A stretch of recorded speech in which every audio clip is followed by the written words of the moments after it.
Drama serial में हारी पिया की नेक्स्ट एपिसोड में आप देखेंगे नफीसा बेगम जो अपनी लाडली बहू के गुण गाते थकती नहीं थी, अब उसकी करतूतों को पता चला तो उससे पूछने कमरे में चली गई। फरवा, ये मैं क्या सुन रही, तुमने बच्चों के साथ क्या किया और तुम्हारे बिहेवियर मारी के साथ क्या था? तो फरवा आगे से जवाब देती है, मैं तो सीधी और खरी बात करती हूँ, आगे किसी को पसंद आए या ना आए।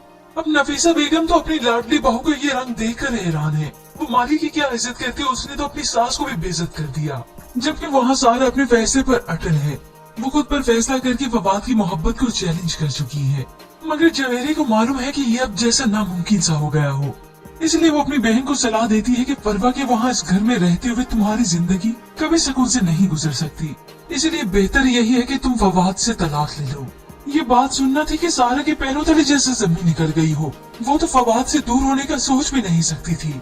आज जो उससे कुछ वक्त के लिए दूर हुई है सिर्फ इसलिए कि उसे अपनी मोहब्बत पर भरोसा है, मगर तलाक की इस बात ने तो सारा को जैसे तोड़ कर रख दिया हो। जवेरी तो खैर वहाँ से चली गई, मगर सारा सारी रात न सोई।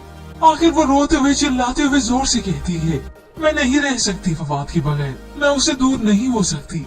जवेरी यूं चीखों पुकार सुनकर कमरे से बाहर चली आती है। उसे तो अपनी बहन का ये दुख भी देखा नहीं जा रहा। खैर अब फरवा ने नफीसा बेगम और माली का दिमाग अच्छे से ठिकाने लगा दिया। घर का जो असूल था, एक ही टेबल पर नाश्ता होता था, आज तो नफीसा बेगम की जैसे भूख ही खत्म हो गई। वो माली से कहने लगी, मैं समझी थी कि सारा के इस घर से चले जाने के बाद हालात चेंज हो जाएंगे, मगर फरवा ने तो एकदम पैंतरा ही बदल दिया है। बस अब नफीसा बेगम सारा दिन सोचों में रहती हैं। खैर अच्छा है, दिमाग ठिकाने लगेगा तो वो सारा की कदर करेंगी। जबकि वहाँ हिना की वालदा की तबीयत बहुत ही खराब है। इमरजेंसी की सूरत में वहाँ पे मारी और बच्चों को बुलाया गया। अब जैसे हिना की वालदा का आखिरी वक्त हो, मारी आई तो उसकी सास उससे हाथ जोड़कर माफी मांगती है। अपनी सास की ये हालत देखकर उसे भी तरस आने लगा। मारी जो इतनी तल्ख थी, तेज थी, अपनी सास के इस रवैये ने उसका दिल मोम कर दिया। मगर सिर्फ नहीं सुधरी तो हिना नहीं सुधरी, उसका दिमाग तो वैसे के वैसा शक्की है। अब सऊद को जैसे इल्म हुआ कि उसकी सास की तबीयत दुरुस्त नहीं तो वो हॉस्पिटल चला आया, मगर हिना उसके ताने आज भी खत्म नहीं हुए। एक तरफ तुम्हें सारा के साथ टर्म्स रखने और मेरे साथ भी, मगर सऊद ने भी अपना फैसला सुना दिया कि मैं दुबई वापस जा रहा हूँ और जाते ही तुम्हें डिवोर्स दे दूंगा, तुम जैसी लड़की के साथ मैं नहीं रह सकता। उसने तो हिना से हाथ जोड़कर बस माजत की।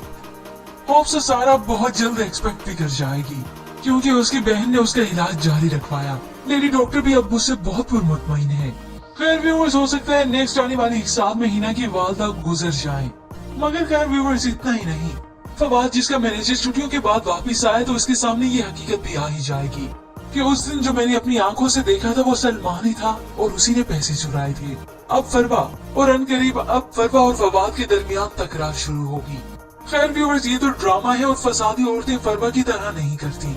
जब वो देखती है कि तलाक हो गई, मामला बिल्कुल खत्म, तो तब वो अपना असल रूप निकालती है और फिर फवाद जैसे शोहरों के पास सिवाय पछतावे की कुछ नहीं होता।